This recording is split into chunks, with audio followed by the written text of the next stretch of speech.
저희가 적극적으로 증거를 찾고자 하는 과정에서 저희가 결정적으로 노력하던 과정 중에 피해자의 목소리를 저희가 증거를 찾게 되었습니다. 신고한 여성이 내가 빠지고 나서 찍어라 라고 하는 그 잠깐의 문구를 저희가 발견을 했던 거예요.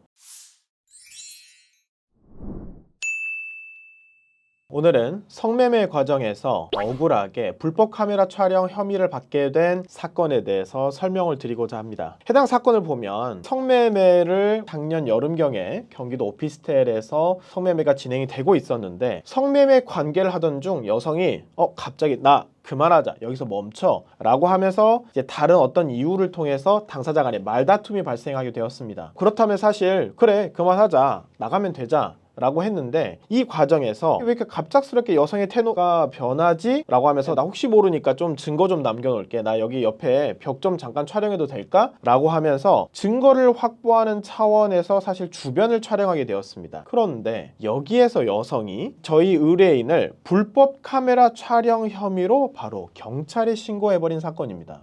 한번 보겠습니다. 여기 사건의 핵심 쟁점은 과연 불법 카메라 촬영을 통해서 피해자 여성이 주장을 하는 것처럼 지금 상대방 남성이 사실은 마치 벽을 촬영하는 것처럼 행동을 하다가 그러면서 나의 나체를 촬영을 하였다 라고 하면서 이렇게 몰래 촬영하였다는 112 신고, 그와 같은 관점으로 수사기관을 보겠죠. 그런데 저희 의뢰인은 뭐라고 했죠? 성매매를 하다가 이 여성의 태도가 돌변했단 말이에요. 이거 좀 뭔가 위험하구나, 나도 뭔가 증거를 확보해야겠다 라는 내용으로 나 지금 여기 벽만 촬영한다 라고 얘기하면서 옆에 벽면이나 이 주변을 촬영을 했을 뿐 절대 이 여성을 촬영하고자 하는 의도가 없었다는 겁니다. 수사기관은 당연히 여성의 신고를 받고 불법 카메라 촬영이 있을 수 있겠구나 라고 강력하게 수사를 진행했겠죠. 그렇다면 이와 같은 억울한 상황에 놓였을 때 나 성매매는 인정을 할 수 있겠지만 저 절대 카메라 촬영은 아닙니다 라고 하는 사건에서 어떻게 벗어날 수 있었을까요?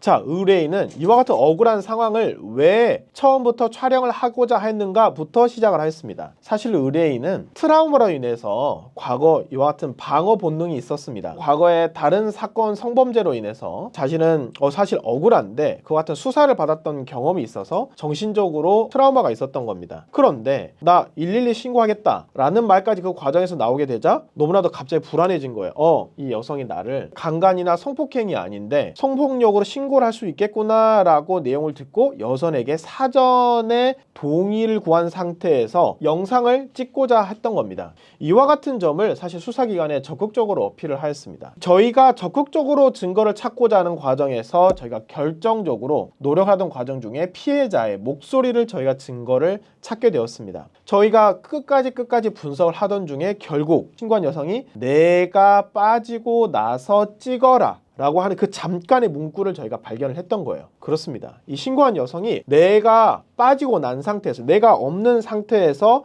이 옆에 벽면을 찍어라 라고 동의를 해준 겁니다. 사실 그 말씀을 반영하면 모든 게 연결이 되는 거죠. 나는 상대방 여성에게 촬영을 하도록 허락을 구했고, 나 빠지면 찍어라 라는 것은 내가 빠진다는 조건 하에 찍어도 된다 라는 조건으로 이 증거를 찾아냄으로써 수사가 급격히 방향이 전환됐던 겁니다. 사실 이 과정에서는 디지털 포렌식 절차에 저희가 적극적으로 참여를 했거든요. 그 결과를 보면 실제로 그 디지털 포렌식 과정에서 의뢰인의 휴대전화에서 수많은 벽사진, 테이블 사진이 발견이 됐습니다. 저희가 주장을 한 대로 벽면, 테이블, 옆면, 밑에 바닥 사진들이 발견이 된 거예요. 그런데 단 한 장의 사진이 실제 발견되긴 했습니다. 이렇게 스쳐 지나가면서 흐릿하게 이 피의자의 신체 일부가 찍힌 거예요. 이와 같은 한 장에 대해서는 당사자의 억울함을 주장을 해야 되겠죠. 여기에는 대법원의 판례가 있습니다. 대법원 판례는 불법 카메라 촬영의 범죄 고의를 판단함에 있어서는 촬영하는 각도, 촬영하게 된 경위, 피해자의 신체가 얼마만큼 부각이 되었는지, 시간이 어땠는지, 장소가 어땠는지 재반 사정을 고려해서 불법 카메라 촬영 여부를 판단한다 라고 판시를 하고 있었던 겁니다. 저희는 이번 사건에 부합하는 각종 대법원 및 하급식 판례들을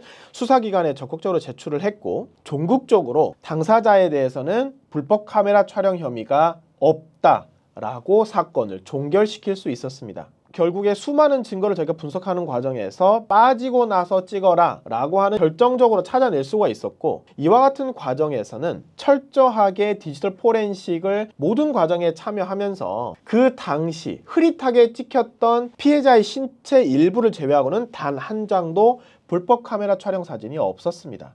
그에 따라서 종국적으로 당사자에게는 혐의 없음, 증거 불충분이라는 결과를 성공적으로 얻어낼 수 있었습니다.